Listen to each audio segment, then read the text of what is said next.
Hello කොහොමද ඔයාලට හැමෝම හොඳින් ඇති කියලා හිතනවා. එක එක පැතිවල එක එක විදියට හඳුන්වන දෙයක් තමයි මේ. අපේ පැත්තේ වෑවර කියලා කියනවා, කුරුම්බ කියලා කියනවා. ඉතින් මේ ලේස්ති වෙන්නේ වෑවර ගෙඩියක් කපා ගන්න. මෙච්චර වේගෙන් මම කපන්නේ නෑ, මේ ෆාස්ට් ෆෝවර්ඩ් දාලා තියෙන්නේ. අපි පොල් ගෙඩියක් විඳිද්දි පොල් ගෙඩිය වතුර ටික අයින් කරනවනේ. ඒ අයින් කරන වතුර ටික විසික් කරන්නේ නැතුව බොන්න පුළුවන් නම් ඒක අපේ ඇඟට ගොඩක් හොඳ දෙයක්. අපි ගොඩක් දුරට පුරුදු වෙලා ඉන්නේ කෘත්‍රිම දේවල්, කෘත්‍රිම බීම වර්ග ගන්නනේ. හැබැයි අපිට පුළුවන් නම් ස්වභාවිකවම හැදෙන මේ වගේ දෙයක් අපිට එකතු කරගන්න ඇත්තටම අපේ ඇඟට ඒ දේ ගොඩක් හොඳ වෙන්න පුළුවන්. හැමදාම නැති වුණත් අපිට පුළුවන් වෙලාවට ඇඟට පෝෂණය ලබා දෙන දෙයක් ගන්න පුළුවන් නම් ඒක ගොඩක් අපේ ශරීරයට හිතකර දෙයක් වෙනවා. ගොඩක් රටවල් වල මේ වගේ දේවල් හොයාගන්න අමාරුයිනේ. හැබැයි ශ්‍රී ලංකාවේ ඉන්න අපිට නම් ඇත්තටම මේ දේවල් හොයාගන්න ලේසියි. කඩෙන් ගන්න ගියත් ලොකු මුදලක් වැය වෙන්නෙත් නෑ. එහෙම නැත්නම් හැමෝගෙම ගෙදරක පොල් ගහක් නැති වෙන්නෙත් නෑනේ. ඉතින් පුළුවන් වෙලාවට හරි මේ වගේ දෙයක් ඇඟ සිසිල් කරන දෙයක් ගන්න පුළුවන් නම් ඒක ගොඩාක් හොඳ දෙයක්. ගොඩාක් වෙලාවට ගොඩාක් දෙනෙක් ඉන්නේ ස්ට්‍රෙස් හරි ආතතිය හරි මේ වගේ දේවල් එක්කනේ. එතකොට ඒ දේවල් නැති කරන්න පුළුවන් එක ක්‍රමයක් තමයි අපි පරිසරයත් එක්ක ජීවත් වෙන එක. අපේ ජීවිතේට එන සමහර ප්‍රශ්නවලට හොඳම විසඳුමක් තමයි අපි පරිසරයත් එක්ක ජීවත් වෙන එක. ප්‍රශ්නත් එක්ක ඉද්දී ඒ ප්‍රශ්නෙන් ටිකක් වෙලා ඈත් වෙලා ඉන්නකොට ගොඩාක් දුරට අපිට ලොකු සහනයක් ලබා ගන්න පුළුවන්.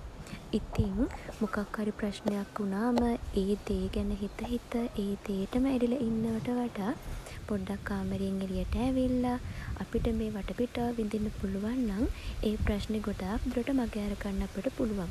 එහෙම නැත්නම් මේ ප්‍රශ්نين අපිට ලැබෙන දේ ලැබෙන පීඩාව හරි ටිකක් දුරකට අඩු කර ගන්න පුළුවන්. මේ ඉන්නේ අපේ ගෙදර පොල් කන මැෂින් එක. එතකොට මේ ඉන්නේ ගෙදරට ප්‍රශ්න කියන ප්‍රශ්න පත්තරේ. ප්‍රශ්න කියන දේ ජීවිතේට හැම වෙලාවකම වගේ එනවනේ. ඉතින් ඒවට දුක් වෙවි ඉන්න ගියොත් අපිට සතුට හොයාගන්න එක අමාරු දෙයක්. ඒ නිසා ජීවිතේ පොඩි දෙයකින් හරි විඳින්න පුරුදු වෙලා ඉන්නවා නම් අපිට හැම මොහොතකම සතුට කියන දේ හොයාගන්න පුළුවන්. මේ තියෙන්නේ මම හොඳට හිතලා බලලා පොත් මේසෙ අස් කරන්න ගියපු වෙලාවක්. එතන අතු කාලා මොප් කරලා තියෙන තැන වෙනස් කරන්න තමයි මම හදන්නේ. පොත් මේසෙ උඩ ගොඩාක් පොත් තියන්නේ නැතුව මම පොත් රැක් එකක තියාගෙන ඉන්නේ. පොත් මේසෙ උඩ ගොඩක් පොත් තියනවා දැක්කම වැඩක් කරන්න හිතෙන්නේ නැති නිසා. පොත් නැති වුණාට මගේ පොත් මේසෙ උඩ මල් පැල මාළුවෙක් එහෙම බලා ගන්න පුළුවන්.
කල්පනා කරන්නේ පොත් මේසෙ හරියන්නේ කොතනටද කියලා.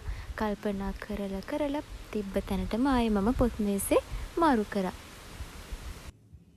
කොච්චර වෙලා වැඩක් කරත් ඒක හිතට හරියන්නේ නැත්තම් ආයෙ මේ වැඩේ වෙනස් කරන්න වෙනවා. ඉතින් මේ වුණෙත් ඒ වගේ දෙයක්. පොත් මේසුවල හැම පොතක්ම තියන්න ඉඩ මදි නිසා මේ විදියට රැක් එකක තමයි මම පොත් ටික තියලා තියෙන්නේ. ගොඩක් අය කියනවා පළාතෙන් පළාතට හදන කෑම වල රස වෙනස් වෙනවා කියලා. ඒකෙන් මමත් අත්විඳලා තියෙන දෙයක්. ඉතින් මේ තියෙන්නේ අපි කොහොමද මාළු කිරට උයා ගන්න කියලා තියෙන වීඩියෝ එකක්. එතකොට මේ මාළු යන්නේ මිරිසට නෙවෙයි කිරට. වෙනස තියෙන්නේ අපි මේකට පොල් කිරි එකතු කරගන්න එක. ඉතින් මේකට මම අරගෙන තියෙන්නේ කලවැන්නෝ කියන මාළු. ඕනිම මාළු වර්ගයක් ගන්න පුළුවන්. කලවැන්නෝ මාළු තමයි මේ අරගෙන තියෙන්නේ. මම දන්නේ අනිත් අය කොහොමද මේ මාළු වලට කියන්නේ කියලා. අපිට මේව තියෙන්නේ කලවැන්නෝ මාළු කියලා. ඉස්සෙල්ලම කරන්න ඕනේ මාළු ටික හොඳට සුද්ධ කරගන්න එක. මේ මාළු වල දෙපැත්තේ තියෙන කොරපොතු ගතිය අයින් කරලා ඒ මාළුවගේ තියෙන කරමල්ලේ ළඟ තියෙන ඒ දේවල් අයින් කරලා හොඳට මාළු ටික අපි හොදලා අරගන්න ඕනේ.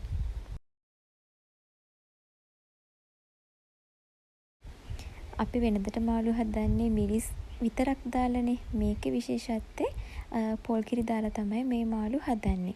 ඒ නිසා තමයි මාළු කිරට හදනවා කියලා කිව්වේ. මාළු ටික හොඳට සුද්ධ කරගෙන හොදගත්තට පස්සේ තමයි මේ තියෙන්නේ. ඊට පස්සේ මේකට මම එකතු කරනවා කුරුඳු සුදු ලූණු තලාගෙන. සමහරලාට මේකට තලන්නේ නැතුවත් එකතු කරන්න පුළුවන්. හැබැයි කුරුඳු වගේ දේවල් තලලා එකතු කරාට පස්සේ අපිට ඒවා කෑමට ගන්න පුළුවන්. නැත්තම් අපි විසික් කරන එකනේ කරන්නේ. ඊළඟට කරපිංචා ලූණු වගේ දේවල් දාන්න ඕනේ. කරපිංචා තිබ්බේ නැහැ. මම ඒ නිසා රම්පේ ලූණු අමු මිරිස් සුදු ලූණු කුරුඳු තමයි දැම්මේ.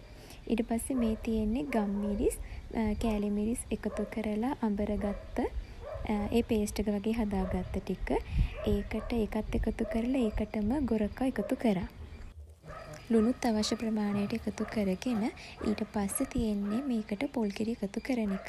පොල් කිරි ටික දැම්මට පස්සේ මේ පේන විදියට අපි කරේ මාළු ටික අර මිරිස් ටිකත් එක කවලම් කරලා ආපහු මේකට එකතු කරගත්ත එක. එතකොට තමයි මේ පාටට පේන්න තියෙන්නේ. මේ තියෙන්නේ මාළු ටික හදාගත්තට පස්සේ කොහොමද තියෙන්නේ කියලා. එතකොට මේක මිරිසට වෙනවට වඩා සැරගතිය අඩුයි. ඕනිම කෙනෙක්ට මේක උයලා බලන්න පුළුවන්. ඒක වෙනස්ම රසයක් තමයි තියෙන්නේ.